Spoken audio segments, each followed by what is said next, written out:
Do do do, theme song. Do do do, I'm broke so this is my theme song. Do do do, just imagine this is an awesome theme song. Do do, theme song.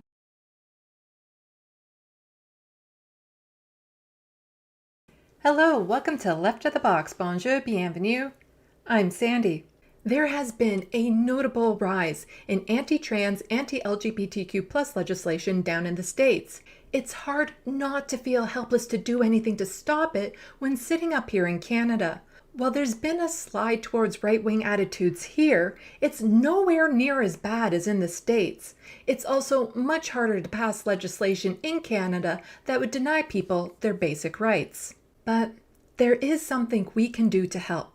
Petition E4268 would offer transgender and non-binary folks in the States a safe place to go in worst-case scenarios. This petition was put forth by Green MP Mike Morris and was initiated by my personal friend, Cait Glasson. I sat down with her to talk about this petition and why it's so important. Hello, welcome to Left of the Box, and I keep on saying that again when I start an interview, even though I know I'm going to have a preamble where I say it anyway, but habits. I'd like to give a big welcome to Cait Glasson, an activist and personal friend of mine. She has recently got a petition going through our Commons, that's the government petition website availability, for people who are transgender and non-binary in other countries facing the horrendous laws that are being put in place to allow them to come to Canada and seek asylum. So, would you like to introduce yourself a little bit further, Cait? I think you pretty much covered it. Well, that was a nice interview. Yes, thank you very much. It was really great being here. No, I think you really covered it in terms of what I am and what I do. The reason that we came up with this idea was the increasing number. I mean, last year there were something like 150 laws that were pushed into the state legislatures throughout the year. This year, there were 150 within the first 9 days of the year. So it's just an avalanche of anti-trans legislation. And because of this, it's my contention that the United States and the United Kingdom, which has similar law problems, are no longer safe third countries for trans and non-binary people. And so not being a safe third country, that would mean that people are once again eligible for asylum from there. Because ordinarily, if you're in a safe third country, you're not eligible for asylum, ordinarily. Yeah. So we see all these laws being enacted in the United States and the United Kingdom. How are things here in Canada when it comes to those types of legislations? There are some ways in which it's better. We are protected under the federal Charter of Rights and Freedoms, which is nice. But it's one of those things where your rights really only come into play when they're being broken. And the only remedy you have is basically to sue, which costs, which makes it inaccessible for a lot of trans and non-binary people who live in poverty.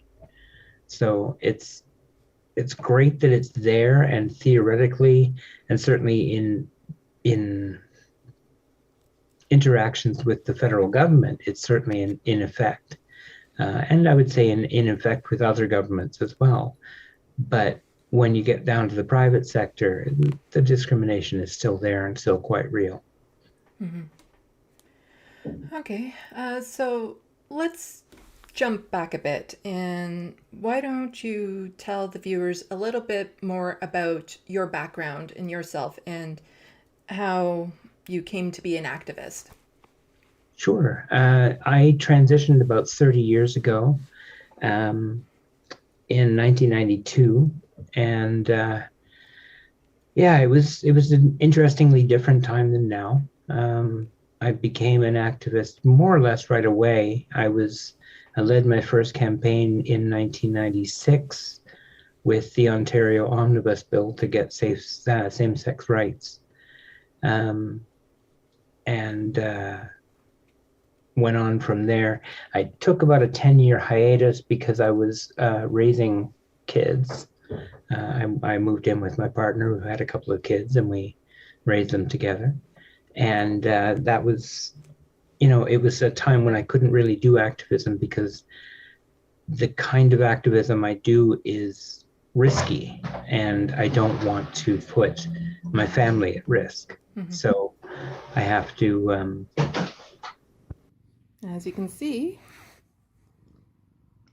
when she finishes attacking me, part of her bottom lip, half of it is black and half of it is pink. And when I saw that, I thought the perfect name for her would be Tulip. Like Two-Face. And she has the personality to match. Door closed. We're done. Okay, so we're back from break. No idea what I was talking about. Mentioning... I took a break. Yes. Took a break because of kids. Yes. Yeah, I had to take a break because I had a partner and kids. But, that came apart some years ago, some 16 years ago, 17 years ago, something like that. And that freed me up to go back to being an activist all the time. For the first sort of 10 years or so of that, I was working as a translator, which has been my career, but I had to give that up. And in the last 7 years, I've been on disability. So I've had a lot more free time, which I have chosen to use in serving my community. So you mentioned that for a while with the children, you wanted to stay out of it because of the dangers. What kind of dangers have you encountered being a trans right activist? Oh, well, I mean, going all the way back to 1995, 96, the omnibus bill to extend same-sex spousal benefits. It was nightly phone calls, death threats, rape threats. It wasn't a very effective campaign of terror at the time because they didn't realize that they had just invented call display. Oh. And so I had it and they didn't know I had it. So people would call me and make a threat or something, and I'd call them back and say, "Hello, Mr. Peterson? Yeah, just making sure you knew I knew it was you. Yeah. Don't do that again or the next call goes to the police." Well, that's one way of handling it. It was very effective. I refused to engage if they wouldn't come at it in good faith. If people were talking, the talking point we used to get all the time back then as well. If a man can marry a man, why can't a man marry a horse? Yeah. Seriously, this is a talking point they used all the time. And somebody brought that up once in a conversation on the phone while they were busy threatening me, and I just said, I'm not going to stay here while we talk about that because that's just not appropriate. It's got nothing to do with this. It's got nothing to do with this. It's ridiculous. So I hung up and called back immediately and said, "Hey, why did you hang up on me?" I said, "I told you I would hang up if you kept mentioning it. You mentioned it again." And he said, "What? You mean marrying a horse?" And I hung up again. I was just done. I'm like, no, I'm not going to do this. It's not happening. So this is what the world was like before Twitter? Yeah. Yeah, very slow and painful. Yeah. One troll at a time. Wow. Yeah. So over the years, you've been engaged with the political aspects of this. I know you've been engaged with politics. Yeah. It's weird for me to try to figure out what questions I should ask you when I already know a lot about you. So it's like, what would the audience need to know? So what led exactly to this petition? Like, what's the process? So I see that there is the spike in legislations down in the States, which is terrifying. It is. So what was the final thing that made you go about starting this petition, and how do you start a petition like this? Right. The sort of sparking event was the first bill that was passed that would ban gender affirming care for kids. So the first one that they passed that was going to be forcing detransition on kids. And that is so mindlessly cruel. I cannot imagine anybody doing that to a child. The pain and the suffering they would be inflicting on that child it's unspeakable. It's unspeakable. And I couldn't stand it anymore. So I conceived this idea of extending asylum if we could do it. And so I talked to Mike Morris, the MP for Kitchener Center, and with the Green Party. And, I'll give him credit. He was all for it and very much in favor of the idea. So it was his idea that I use a petition. And he said, we can either do it in person, which you only need 25 signatures or something, or 50 or something, I don't know, something low. Or you can do it online, but you need 500 signatures if you do it that way. And I thought, okay, no problem. We got 4 months, up to 4 months to fill the petition in. So I figure we can get 500 signatures in 4 months. That shouldn't be too tough. Why don't we go to the petition? Yeah, and we can look over it and see if we can make that goal of 500 signatures. See if we can get there. Okay, so through the magic of the internet, and I'm still learning how to do this, but I've been able to share the screen so we can go over the petition. So this petition is located on our Commons. I will have a link to it in the description box below. You need to be Canadian in order to sign this petition. So if you're Canadian, please go sign it. If you know anyone who's Canadian or you're on platforms and some of your mutuals are Canadian, please share this as wide as possible. Canadian citizen or a permanent resident. So the petition, you can search for the petition by typing in Mike Morris or by typing in E-4268. That's the number of the petition. And so now everyone gets to see me sight read. Okay. So petition to the House of Commons. Whereas the world is becoming increasingly hostile to transgender and non-binary individuals. Transgender and non-binary people's rights to live as themselves are being restricted and removed in many places, which we are seeing very, again, scary times in the United States with this. This includes the so-called Western democracies, which have historically been presumed safe. The United Kingdom is revising their Equality Act to exclude trans people from its protections. More than a dozen American states have enacted or are considering legislation eliminating or criminalizing gender-affirming care, and Canada has prided itself on being an inclusive, tolerant, and welcoming society for everyone regardless of gender identity or gender expression. We, the undersigned, residents of Canada, call upon the House of Commons to extend to transgender and non-binary people the right to claim asylum to Canada by reason of eliminationist law in their home countries, whatever that country may be. That's it. I think I read that all right. Is there anything you want to add to that? Well, no, just that we are, in fact, and this is an old one. You haven't updated it yet, but we're actually over 26,000 signatures now. You can just see it down at the bottom there. Well, let me just hit refresh. Oh, would you look at that? There you go. We've definitely hit the 500 signature mark, but the more signatures, the better. Yes, my current goal is 100,000. And the reason that I'm targeting that number is because that's approximately the size of a federal riding. So my thinking is that if we have an entire riding's worth of people willing to say, we want this considered, that they're going to have to take that seriously. So with all the signatures in place, and hopefully we do meet that 100,000 signature goal, what would then happen? The petition basically puts something on the order paper, which is the list of things that are going to happen. It's the agenda for the House of Commons. So it gets put on the agenda, and then there will be a time for Mike to speak in favor of the bill because he's the proposer, well, bill, whatever, the petition, because he's presenting the petition for us. And there would be some debate if the House of Commons wanted to debate it. And, then they have 45 days in which to respond in whatever way seems appropriate to them. I mean, it doesn't constrain them from doing nothing if they want to. But we can certainly hope.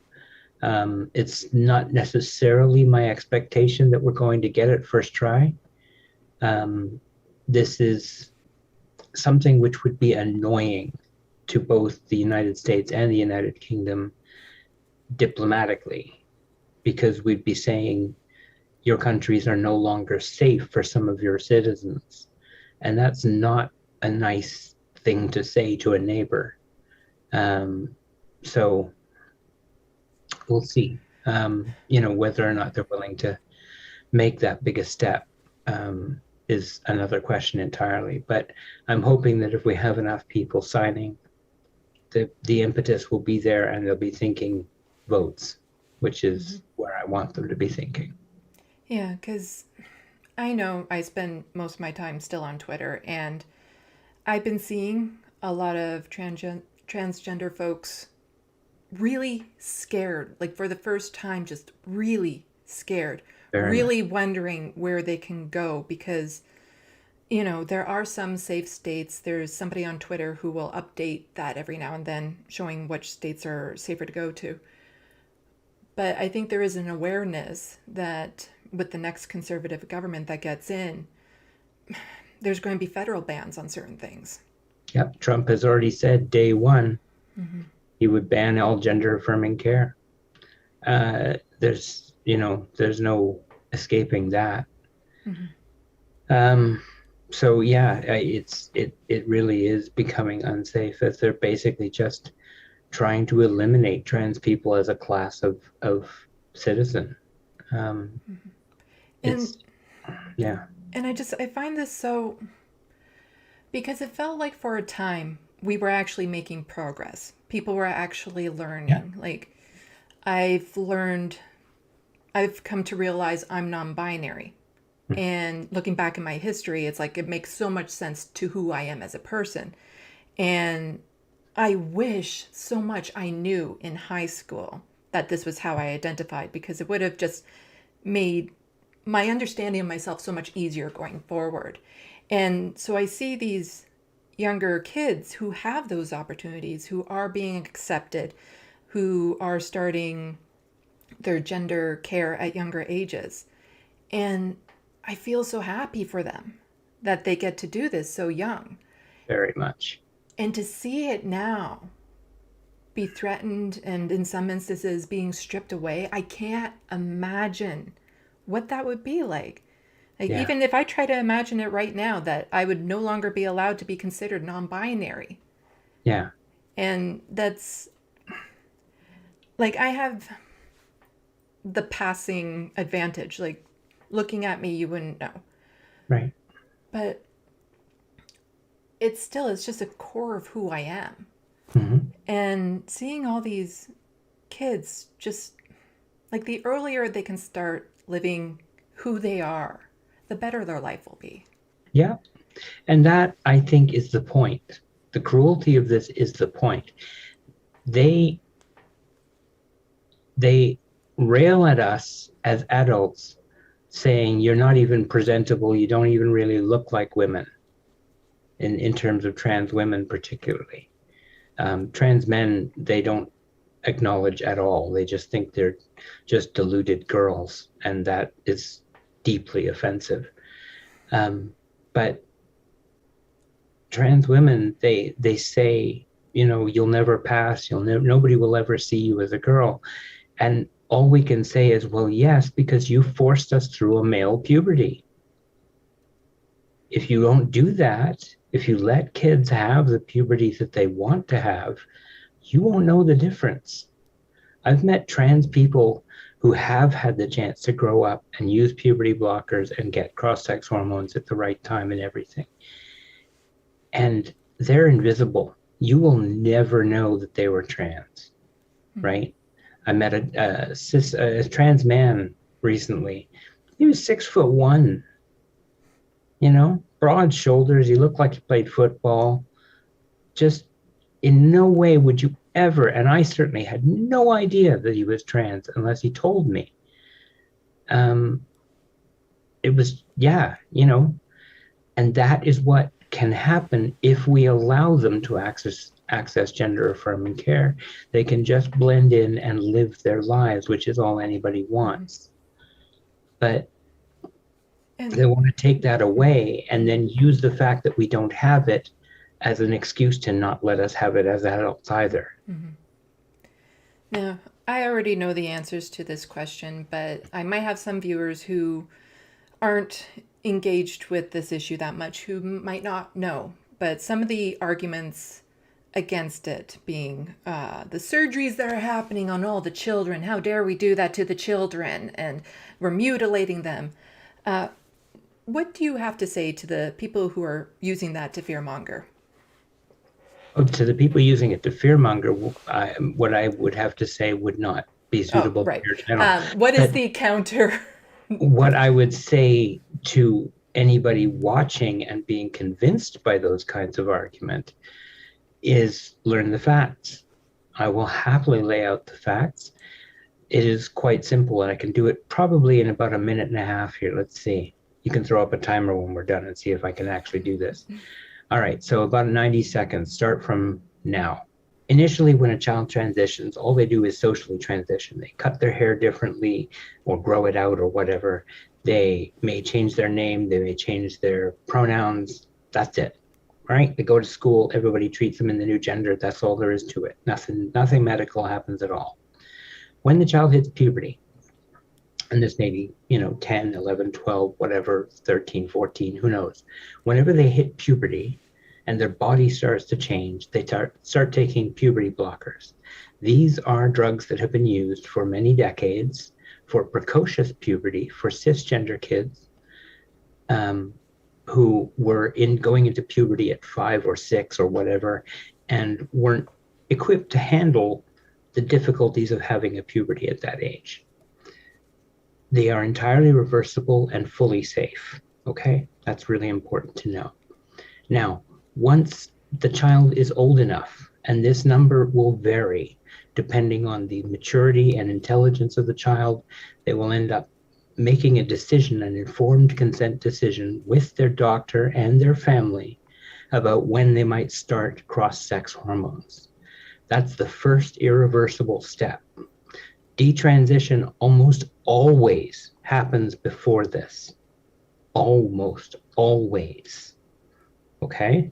When it very rarely happens, but when it does happen, this is the point where it tends to stop. Okay. Once they've taken the cross-sex hormones, we go on and we get to the possible surgeries, which don't happen till they're 18. They don't happen. They don't happen till they're 18. Nobody is doing surgery on children. Okay? I know of one person who got GCS at 16 years old. That was because they were terminally ill and they weren't going to live to 18. That was the only reason that they were able to get it. Okay? So please understand, nobody is doing these things on children. What are some of the hopeful things that you're seeing within the queer community, the trans community, when it comes to these issues? Because we're so full with the negativity. Yeah. It'd be nice to what is the good that's also happening right now? There's a lot of really good online community happening, and has been since the start of the pandemic, because of the pandemic, an awful lot of people have come out as transgender who might not otherwise have done so yet.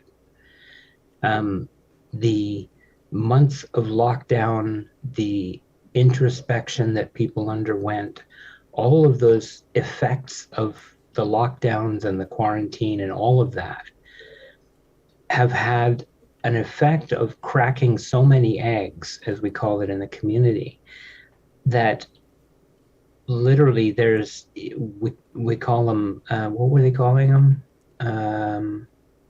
Oh, I can't remember now. Quarantitioners. I can't remember. There's something they're calling them, and I can't remember what the word is. But there's some portmanteau that they're using, and so yeah, it's very much a thing that there are a huge number of trans women, trans men, people, non-binary people who've come out in the last 3 years, particularly, and that has been directly related to the pandemic. So that's one of the interesting and joyful things, is that there's been a sudden boom in trans people, which is really nice from my point of view, because hey, more of us is nice to have around. It means more community. And the the thing about it is that the people my age, the people who transitioned when I did, you had to go stealth. That was the requirement of the medical process at the time. So you had to hide who you were after you transitioned and maintain that for the rest of your life. That was the intention. So many of the people with whom who of his peers that transitioned at the same time as I did, went into the closet and have stayed there, and they are not coming out for anything, especially not now. Which means that there is a very small number of people who have been out for a long time and are now out to the public, right? So because we kind of joke in the community that at 30 you're an elder. Well, if at 30 you're an elder, at 56 I'm a freaking unicorn. Well, you do have a point. Yes. Better one than two. So yeah, it's been very interesting, and I think that there's a lot of joy. People talk about gender dysphoria all the time, but that means we don't talk about gender euphoria. And gender euphoria is brilliant. It is such a good feeling. It is when somebody gets it right, and especially when they don't even know that they're getting it right. That's even better in some ways. Like, they're not deliberately doing it to make you feel good. It's just they're just interacting with you, you know? And when it happens, you feel elated. It's literally euphoric, right? It's like a hit of a drug. And it's why you see so many trans women posting selfies online all the time, because when you have other trans women around, they will all pop in and say, hey, you look fantastic. And that little rush of adrenaline, that little rush of affirmation happening over and over and over again is really nice. It can be addictive, right? And so you can end up putting up selfie after selfie and having them go up 6 or 7 or 8 times a day kind of thing. And that's gender euphoria working. That's people getting addicted to gender euphoria because it's such a good feeling. The first time I ever felt it was 30 years ago, and I still remember every detail about that scene. Wow. Yeah, I know personally, I look forward to the day where, and this might sound weird, where I can get a men's suit, like a tailor-made man's suit, and be accepted in a more predominantly male space for an event or something of that sort. Because sometimes I want to express my more masculine side, but generally speaking, I present female. But to be able to be accepted in a male space wearing a male suit and stuff, like, to me, that would it would be so affirming, so validating. Sure. So, well, maybe someday I'll get to there, but we'll see. It'd be great. And that's just, yeah, and that's not, like, I can't even imagine, like, that would just be even just a small fraction of, what somebody who finally gets to be who they are inside and really expresses it and be accepted as that person. Do you find that there's wider public acceptance now, or is there Also, with the legislations in the state starting to be a backlash. Yes. Um, there is wider acceptance and there is a backlash. Um, there is much wider acceptance in the sense that the average person who isn't sort of ideologically opposed to us is basically live and let live, right? They don't care one way or the other. It's like, yeah, okay, you know, get on with your life. It doesn't bother me one way or the other. That's, I think, the most common attitude. There are some people who are genuinely happy for us, and that's always nice. There's a lot of people who are indifferent, and then there's a certain number who are really ideologically driven by disgust and fear of trans people. And I really think that's because they're people who find comfort in hierarchy. And so particularly they follow the patriarchy's hierarchy of gender, that men are above women and should always be that way, and things like that. But if that's the case, a man can understand why a trans man would do what they do. They can understand why it is that somebody might want to be a man, because they recognize that being a man is better, right? But they cannot comprehend what you're doing if you are assigned male at birth and give that up to take on the role of a woman. And the fact that we do that from a place of strength rather than a place of weakness completely confounds them. They don't know what to do with that. And I think that that's what makes them mad, is that they can see that we are living happy lives. And if we're able to live happy lives living outside their narrow gender roles, then maybe they don't have to. And maybe their life has been ruined by it as well. And maybe they don't want to deal with that. Yeah. The patriarchy hurts everyone. Everybody. Exactly. Yeah. Exactly. What would you recommend for people who want to get involved when it comes to... I know there's been a lot of calls for people to go out to drag shows to support people there. There's the petition that everyone who's watching this who's Canadian and can sign it will be signing it. But what are some other things that people can just generally do to support, be a good ally, that sort of thing? The most basic is give money to trans people. Many of us are very poor because it's hard to find work. The unemployment rate in the trans community ranges around 25% for most of the time. At the moment, it's 3% in Canada? Yeah, it's 25% for us. Wow. It's just, people just won't hire us. Well, a lot of people won't. Many people will, a lot of people won't. So yeah, if you want to be a direct ally, put some money in somebody's pocket or in their purse, depending on which person you give it to. That's one way. Support trans charities, right? There's a lot of really good trans charities out there helping kids, especially, who have been kicked out of their homes, homeless youth, who, 40% of youth who are homeless are LGBTQ. And most of those these days are trans kids. So it's just, it's really bad out there for some people. And if you can, as an ally, put your money where your mouth is, that's one thing to do, right?